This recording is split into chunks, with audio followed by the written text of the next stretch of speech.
L'ADIR et RFO Réunion, avec le concours de l'Europe et la région, présentent les nouveaux défis.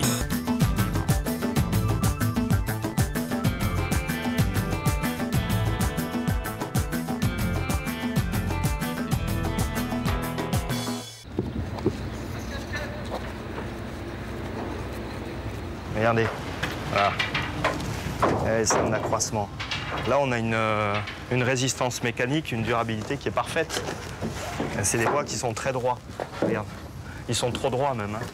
Regarde. Du bois trop droit, il n'y a qu'Yvan Ménix pour détailler à ce point les produits vendus dans son entreprise. Ces bois résineux viennent de l'autre côté de la terre, la Russie.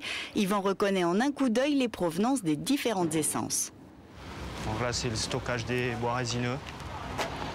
On a des bois qui viennent de Suède, de Finlande, Norvège, Russie beaucoup, parce qu'il y a des grandes longueurs en Russie, des arbres qui poussent très droit et qui mettent beaucoup de temps à pousser. Ses connaissances, il les doit à son expérience sur le terrain et à sa formation spécialisée. J'ai une formation d'ingénieur bois. Et ensuite, je suis venu ici, comme pas mal de gens, à la Réunion VAT. C'était pour développer le bois avec les artisans de fibres qui s'étaient constitués en coopérative. Au départ, il y avait une quarantaine d'artisans qui avaient un besoin de bois de qualité, d'importation, de séchage, de traitement.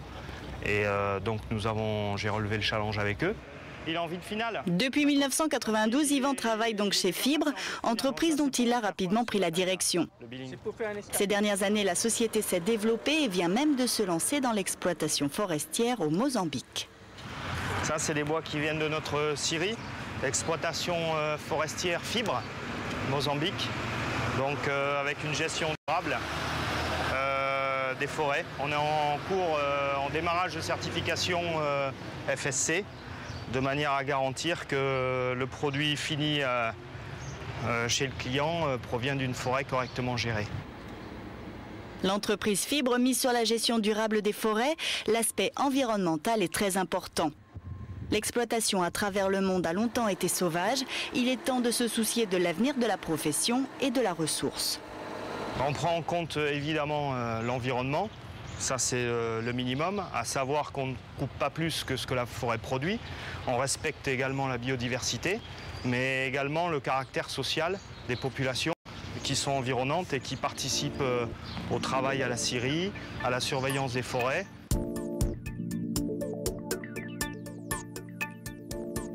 Là, il s'agit de Umbila.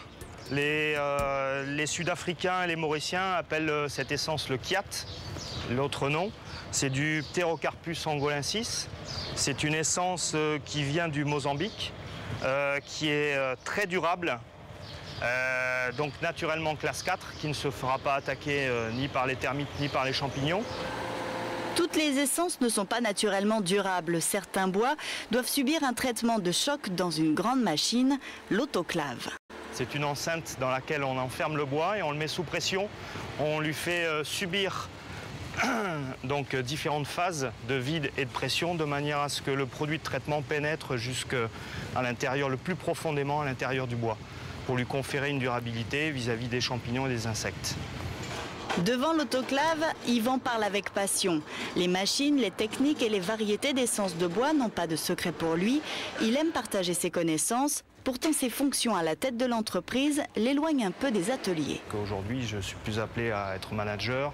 Par contre, je garde toujours le contact avec tous les nouveaux fournisseurs. C'est-à-dire que tous les pays du monde dans lesquels on intervient, on a des provenances, et on s'y déplace, on regarde les méthodes de sciage, on regarde le respect de l'environnement, on essaie de jauger la durabilité de la relation dans le temps, de manière à pouvoir garantir ici des bois à la sortie qui sont de bonne qualité et qui le restent. Ah non, pas du tout. Autre endroit décisif pour le traitement du bois, le séchoir. Ici, le bois est adapté à l'hydrométrie locale pour renforcer ses qualités naturelles. Et on a des sondes qui sont devant, qui prennent la température à l'intérieur, au cœur du bois, et qui prennent l'ambiance de l'humidité. Donc avec les deux paramètres, on gère par ordinateur les montées et les descentes en escalier de température et de réhumidification. Et en moyenne sur 3 semaines pour obtenir un séchage correct du bois qui va pouvoir être mis en œuvre ensuite en menuiserie, en escalier, à l'intérieur.